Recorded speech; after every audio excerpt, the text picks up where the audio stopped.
The CRPA lawsuit challenging Prop 63's magazine ban, otherwise known as Duncan v. Bonta, is making waves again, as just a few days ago we saw the mandate from the Ninth Circuit Court's opinion drop.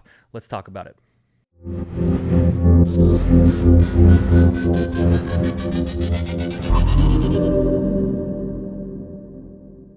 Hey everybody, welcome back to the channel today. That is right, we have more movement in the Duncan v. Bonta case. That is our challenge to Prop 63's magazine ban all the way back in 2016. And as we continue to try to work with the attorneys to get on this channel and give us an update on the filing for SCOTUS for this case, with the mandate coming out about 5 days ago, I didn't want to wait any longer, so this one is just going to be you and me going over the mandate that dropped and the stay that came along with it. But before we get into that today, guys, please be sure to like, share, and subscribe to these videos. It really helps with the algorithms to push this info out as far as it can possibly go. We're trying to make sure that everybody has the most up-to-date information on the Second Amendment litigative and legislative pushes that we are making in this era of rolling the 2A ball forward. So if you could, be sure to like, share, and subscribe. It really does go a long way. So let's just jump right into this. Jacob, if you could, let's get the mandate up on the screen. It was filed by the Ninth Circuit on 4/10, and it reads like this. Appellee's unopposed motion to partially stay issuance of the mandate, docket number 93, is granted. The mandate is stayed for 90 days from the date that this order is filed. If within that period the clerk of the Supreme Court advises the clerk of this court that the petition for certiorari has been filed, then the mandate shall be further stayed until disposition of the matter by the Supreme Court. So you might be wondering, what's the partial stay here? Why does there need to be a partial stay here? After all, the majority of the conversation surrounding the Duncan case really has to do with whether or not we can purchase magazines that hold more than 10 rounds. So let's do a quick context recap. Jacob, if you could pull this up. This is from Ballotpedia all the way back in 2019. It reads like this.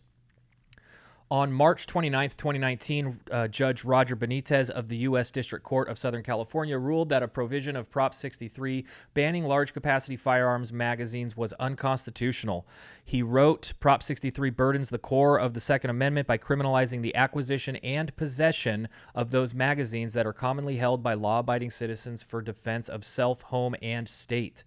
Voters approved Proposition 63 in 2016. Before Prop 63, residents who owned large-capacity magazines before 2000 were allowed to keep them. Prop 63 was designated to criminalize possession and require owners, including those who had possessed large-capacity magazines before 2000, were removed from the state, sell them to a firearms dealer, or surrender them to law enforcement. The provision was scheduled to go into effect July 1st, 2017, but Judge Benitez placed an injunction on the provision on June 29th, 2017, pending his final order.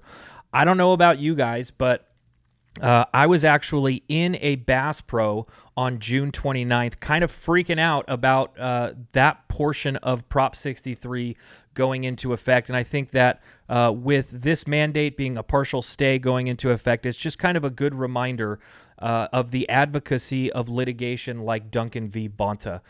Duncan v. Bonta has in its entirety suppressed this portion of Prop 63 from coming into effect, a portion that would otherwise criminalize hundreds of thousands of people who currently own magazines that hold more than 10 rounds.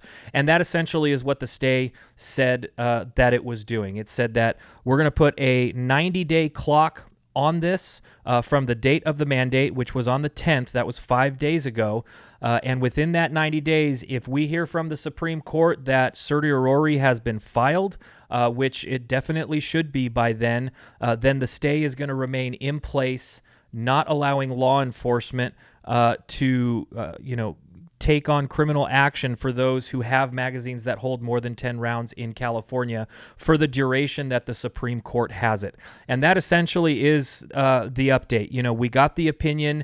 We saw that the Ninth Circuit, again, even though the Supreme Court sent it back down and told them to consider it after the Bruin decision, has once again said that the magazine ban as a part of Prop 63 is constitutional and should be upheld in the state, which is why we are going to take it to the Supreme Court. But this one function that has not been enforced by law enforcement the entire time during this litigation, which is that those who had grandfathered magazines that could hold more than 10 rounds were able to possess them, is going to remain that way. So all things are sort of remaining the same as we push towards the Supreme Court to see what they have to say about this. And the Supreme Court certainly has a good amount of cases with the Ocean State tactical case, although that's up on a preliminary injunction, as well as the Snopes case to consider to make some huge moves for Second Amendment advocacy groups throughout the United States.